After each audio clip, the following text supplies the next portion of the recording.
বন্যার পানি নেমে গেল। সবই ঠিকঠাক চলছে।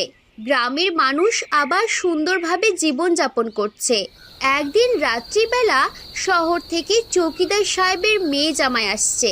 অন্ধকার রাত, জঙ্গল ও শ্মশানঘাট পেরিয়ে গ্রামের ভিতরে ঢুকতে হবে। জামাই হাঁটতে হাঁটতে বলতে লাগলো, এই কারণে শ্বশুরবাড়ি আসতে চাই না। কেন যে এই জায়গায় বিবাহ করতে গেলাম ঈশ্বরই জানে। কি অন্ধকার রে বাবা, যদি আমার ঘাড় মটকাই দেয়। হে ঈশ্বর, রক্ষা করো।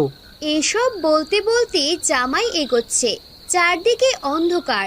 হঠাৎ আকাশে বিদ্যুৎ চমকাতে লাগলো। জামাই ভয়ে কুপোকাত, তাও হাঁটতে হাঁটতে জঙ্গল পেরিয়ে আসলো। জঙ্গল পেরিয়ে আর একটু হাঁটতেই শ্মশান ঘাটে এসে পৌঁছালো। জামাই বলতে লাগলো, হঠাৎ এক অদ্ভুত আওয়াজ তার কানে এসে পৌঁছালো। আজ আবার অমাবস্যার রাত। চারদিকে শিয়ালের ডাক এক ভয়ঙ্কর